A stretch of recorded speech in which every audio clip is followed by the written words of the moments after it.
Somebody hit my DM, said, Biscuit, even if I grant you, which I love when they start like that, even if I grant you, which means they don't grant it, right? He said, even if I grant you that God exists, how do you know that it's your God? How do you know it's the Christian God? How do you know it's not the Muslim God, right? How do you know what God wants? Listen, you know what God wants because you want the same thing. I just bugged a whole bunch of people out. I know what God wants because I want the same thing. Now, a bunch of people think I'm bugging, right? Like, what, I want a Ferrari. You think God wants a Ferrari? No. Listen, you don't want a Ferrari either. You think you want the Ferrari because you think that something comes with the Ferrari. If I were to say that a Ferrari would make you miserable, if I said, what if you knew for certain that the Ferrari would make you miserable? Would you still want it?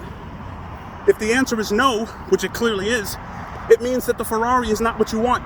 You want what you think comes with it, whether that be status, whether that be honor, whether that be something of a deeper value, like a feeling of wholeness, right? You don't want the Ferrari. Just like drug addicts don't want heroin. They want the feeling of completion that comes with that heroin high, right? So God wants the same thing. If you figure out what that piece of God in you wants, listen, it gets very deep. Because Adam was God-breathed. God breathed into the dust and he became a living being. That means if Adam would have searched deep within himself, he would have found that little slice of God, right? And you can do that same thing.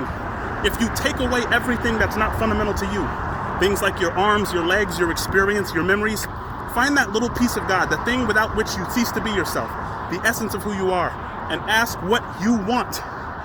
Guarantee it aligns with what God wants. Factual.